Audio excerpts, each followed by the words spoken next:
Vamos hoje iniciar uma pequena série de episódios deste mini podcast Machina Speculatrix, série dedicada ao tema meritocracia. Em cada episódio ponderamos a posição de um autor.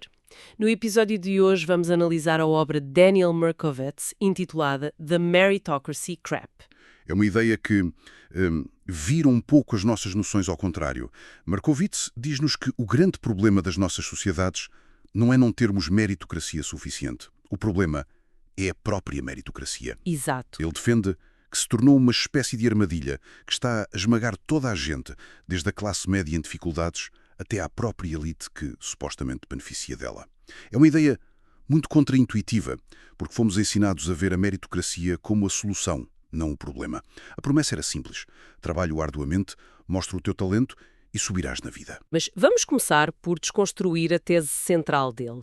Como é que algo que começou com uma promessa de justiça se tornou, segundo ele, autodestrutivo? Bem, a tese de Merkovits é que o ideal meritocrático se corrompeu.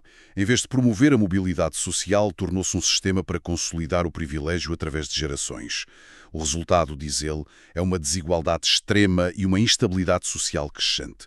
O foco já nem sequer é a pobreza tradicional, mas sim o abismo gigantesco que se abriu entre os super ricos e todos os outros. E a parte que achei mais fascinante e que as nossas fontes destacam é a inversão histórica que ele descreve. Antigamente, a imagem que tínhamos da elite era a da aristocracia ociosa. Pessoas que viviam de rendas, Que valorizavam o lazer, precisamente. O trabalho era visto como algo para as classes inferiores. Exato. Hoje, a elite meritocrática é o oposto. São os chamados working rich, os ricos que trabalham. São os banqueiros de investimento, os advogados de grandes firmas, que trabalham 80, 90, 100 horas por semana. É uma inversão completa. Total. O trabalho exaustivo tornou-se um símbolo de prestígio. E, ao mesmo tempo, a classe média é empurrada para o que Merkovits chama de ociosidade forçada. Espera, o que são exatamente essa ociosidade forçada e esses glossy jobs e gloomy jobs de que ele fala? É a polarização do mercado de trabalho. De um lado temos os glossy jobs, os empregos brilhantes. Pensemos nos advogados de topo, nos médicos especialistas, nos executivos de tecnologia. São empregos que exigem uma educação de elite caríssima e um ritmo de trabalho desumano, mas que pagam salários astronómicos. Certo. Do outro lado ficam os gloomy jobs, os empregos sombrios.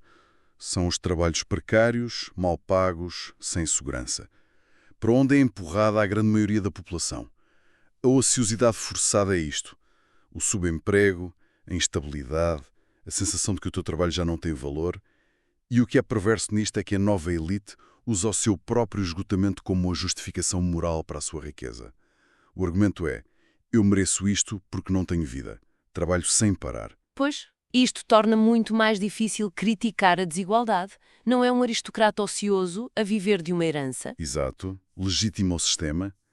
A desigualdade passa a ser vista não como uma falha estrutural, mas como um resultado justo do mérito e do esforço. Ok, então a elite trabalha que se farta e a classe média fica para trás. A minha pergunta é: como é que isto se tornou a norma? Como é que esta elite garante que os seus filhos continuem no topo? A resposta está na educação. Imagino que sim. A principal forma de herança deixou de ser o capital financeiro para passar a ser o capital humano. O privilégio, como ele diz, é reembalado como um mérito. E isto acontece através de uma autêntica corrida armamentista educacional. Uma corrida armamentista. Gosto da expressão. O que é que isso significa na prática? Significa que os pais da elite investem quantias absolutamente colossais na educação dos filhos, desde o berço. Estamos a falar de pré-escolas de elite que custam dezenas de milhares de euros por ano, tutores privados, Aulas de mandarim, esgrima. isso tudo. E preparação intensiva e caríssima para os testes de admissão à universidade. Merkovits estima que, ao longo de 2 décadas, este investimento pode equivaler a uma herança tradicional de 10 milhões de dólares por filho. 10 milhões de dólares. Quer dizer, o mérito não é uma alternativa ao privilégio, tornou-se apenas uma nova forma de o transferir. É uma ideia muito forte e os dados que temos nas fontes confirmam isto, certo? Infelizmente, sim. Os dados sobre os resultados dos testes SAT nos Estados Unidos, por exemplo, são chocantes. O fosso entre as pontuações dos alunos mais ricos e dos mais pobres duplicou nas últimas décadas. Duplicou? E o resultado final vê-se nas próprias universidades.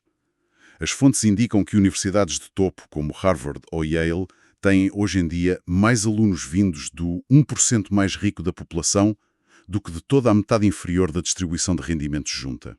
Isso é incrível. Basicamente, as universidades de elite tornaram-se máquinas de lavar privilégio que o transformam em credenciais de mérito aparentemente legítimas. É exatamente essa a acusação. Ok? Mas isto levanta uma questão óbvia que vários críticos nas nossas fontes apontam.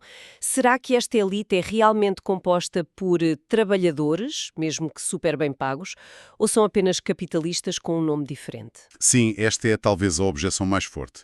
Críticos como Malcolm Harris ou a dupla de economistas Hart e Steinbaum argumentam que Markowitz se engana ao focar-se no rendimento do trabalho. Eles dizem que a riqueza vem do capital, como sempre. Exatamente. Harris chega mesmo a acusar Markowitz de fraude intelectual por reclassificar ganhos de capital como rendimento do trabalho para fazer a sua tese funcionar. E eles baseiam-se em dados de economistas conhecidos como Piketty ou Sais, que mostram que, para o topo do topo, a esmagadora maioria do rendimento provém de capital. Sim, o poder que ele tem sobre a empresa, a sua capacidade de extrair valor criado por outros. Portanto, a crítica é que Markowitz está a olhar para o fenómeno errado. Pois que o problema continua a ser a velha dinâmica de capital versus trabalho. E como é que Markowitz responde a isto? Ele tem uma defesa? Tem, e é uma defesa técnica, mas importante. Ele não nega que a fatia do capital tenha aumentado, mas argumenta que esse aumento é demasiado pequeno para explicar a explosão de desigualdade que vimos. Para ele, o grande motor da desigualdade é a redistribuição dentro da própria fatia do trabalho. Dentro da fatia do trabalho. Sim, ou seja, os salários da classe média estagnaram ou caíram, enquanto os salários no topo absoluto dispararam. Ele argumenta que as categorias fiscais tradicionais escondem esta realidade. Espera, categorias fiscais tradicionais. Podes dar um exemplo para tornar isso mais claro? Claro, o exemplo clássico que ele usa é o carried interest, dos gestores de fundos de cobertura, dos hedge funds. Basicamente, uma grande parte da compensação deles vem de uma percentagem dos lucros que geram. Certo. Legalmente, nos Estados Unidos, isto é taxado como um ganho de capital a uma taxa muito mais baixa. Mas Markowitz argumenta, funcionalmente, isto não é um rendimento passivo. É um pagamento direto pela sua habilidade, pelo seu esforço, é um super salário disfarçado. Exato. É um super salário disfarçado de rendimento de capital. Percebo. Portanto, a tese dele não é que eles merecem moralmente esse dinheiro, é que eles reestruturaram a economia de tal forma que as suas competências específicas se tornaram incrivelmente lucrativas. É exatamente essa a nuance do argumento dele. Ok, vamos passar para a segunda grande objeção, que para mim, como leitora, é talvez a mais difícil de aceitar. A ideia de que a elite também é uma vítima, que também sofre e é devorada por esta armadilha. Isso soa um bocado difícil de engolir. É, sem dúvida, o ponto mais controverso do livro.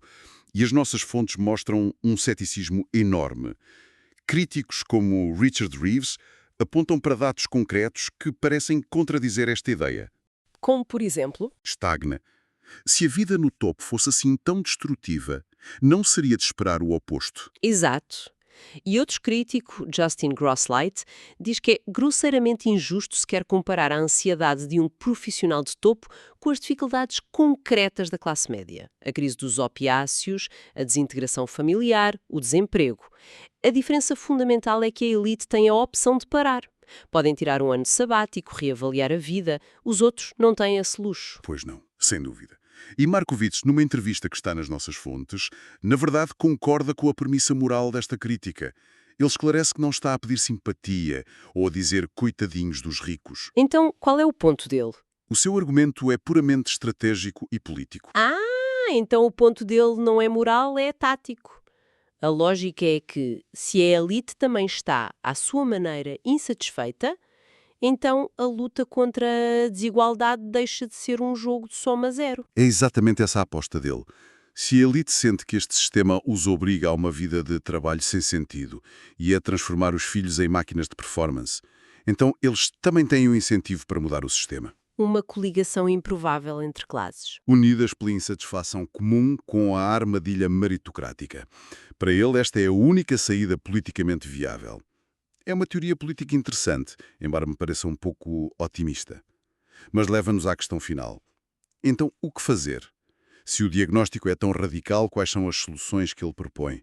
E é aqui, segundo as fontes, que o livro parece tropeçar. Sim, a reação às suas propostas foi quase universalmente negativa. Para um diagnóstico tão profundo e abrangente, as soluções que ele apresenta são vistas como, na melhor das hipóteses, tímidas. E quais são elas? São essencialmente duas. Primeiro, na educação. Propõe que se retire a isenção fiscal a universidades privadas de elite, como Harvard ou Yale, a menos que cumpram duas condições. Que são? Admitir pelo menos metade dos seus alunos dos 2/3 inferiores da distribuição de rendimentos e, ao mesmo tempo, duplicar o número total de vagas. E a segunda proposta. A segunda é no trabalho.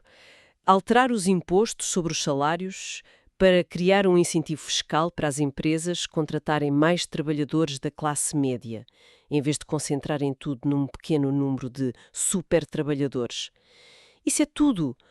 Depois de descrever uma armadilha sistémica que abrange toda a economia, as soluções são mexer nos impostos das universidades e dos salários. Bem, percebo a crítica. Soa a colocar um penso rápido numa ferida de bala. A reação foi exatamente essa. O crítico Richard Greaves, que já mencionamos, chama as propostas embaraçosas. Ele fez as contas e concluiu que mesmo que as universidades de elite dobrassem as vagas, isso afetaria uma percentagem minúscula do total de estudantes. Uma gota no oceano. Exatamente. Não mudaria o sistema. E outros críticos apontam para o facto de ele ignorar propostas mais óbvias, como acabar com as admissões por legado familiar, criar um imposto sobre a riqueza ou investir massivamente na educação pública. Sim. A sensação geral é que há um desfazamento enorme entre a escala do problema que ele diagnostica e a pequenez das soluções que oferece. Parece que depois de nos levar ao cimo da montanha para ver a dimensão do problema, ele não sabe como nos guiar para baixo. Então, resumindo, o que temos aqui é um livro com um diagnóstico poderoso e controverso que nos força a olhar para a meritocracia não como um ideal puro, mas como um sistema que, na prática, pode estar a gerar o oposto do que prometia. Sim, o debate que ele lança é este.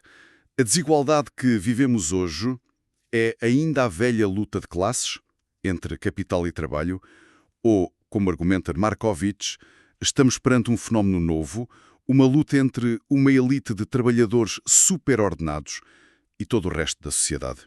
Uma luta que exige novos argumentos e talvez novas e inesperadas alianças políticas. Precisamente. Isto deixa-nos com uma reflexão final, uma pergunta que paira sobre todo este debate.